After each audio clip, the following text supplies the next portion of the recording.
Hi, Roch Tranel, CEO and founder of the Tranel Financial Group, and what we're doing today is a book reading, and we're going to do one of my favorite books, 8 Things I Wish I Knew Before I Retired, authored by myself, Roch Tranel, and Tyler Braun. And we're going to read the book to you today. This is the third book that the Tranel Financial Group has written, and there's a lot of books out there about financial planning and investments and how to deploy your money. We really wanted to write a book that was in story form that could teach you really valuable lessons about your money, about how to invest your money, how to think about your money, but in a way that was in a story form that was really easy for you to read, but yet really get some really rich, powerful information. So I'm going to start with the invitation, and let's just go ahead and jump right in. At 6 a.m., Bob rolls out of bed, turns on the light, and begins the automatic motions of his morning. Bob has been getting up at the same time every day for decades now. His routine has become so ingrained in his body that he doesn't even have to think. But today is different. Bob moves through the motions of his morning. He showers and gets dressed. He shakes his cereal into his bowl and pours himself a cup of coffee. He sits down at the breakfast table, and just as he unfolds the front page of the paper, his wife Betty walks in the kitchen and asks, "So, how does it feel?" Bob, being hours away from retirement, Bob smiles and shrugs. He's unsure how to describe this combination of emotions, even though he knows that Betty is there to listen. Since she took some time away from work to care for the kids when they were young, Betty is still 5 to 7 years from retirement. She's excited to support Bob in his next chapter. Bob feels the warmth of accomplishment, of course, but also the thrill, the chill of trepidation. He's worked so hard to get to this point, but he's apprehensive about what comes next. "I'm not sure," Bob says. "It's a little bit of everything. I don't know how to articulate it. It's overwhelming." Bob feels a knot rising in his chest.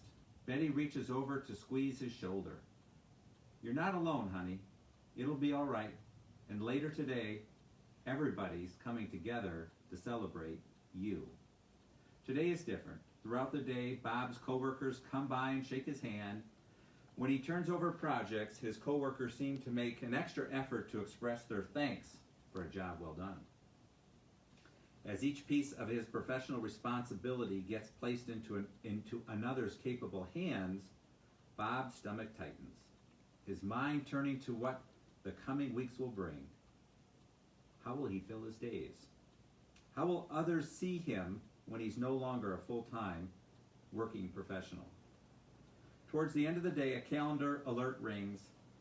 "Retirement party in 15 minutes.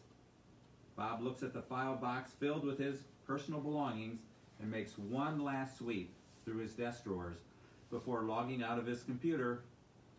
That's it. Just for a second, the room spins a little. Bob feels a clutch of dizziness in his stomach and steadies himself against his desk. What's next, he thinks. Where do I go from here? He sits up straight and takes a few deep breaths. He's accomplished plenty here and throughout his career, but now it's over. What skills will translate to the next stage of his life, and what will he leave behind? Bob begins to stand and gather his things when he hears a knock on the door.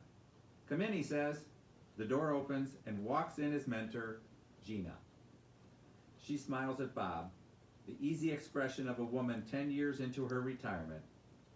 Bob doesn't get to see her much now that they're not working together, but they sometimes get together for coffee.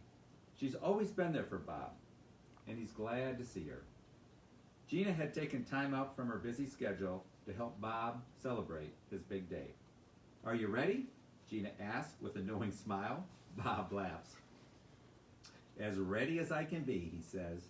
She nods knowingly, and Bob is overcome with the realization that Gina has been here before, in the exact moment. She's felt that way he's feeling now. She looks great and seems happy with her life. She made it through. Well, let's head down to the conference room, she says.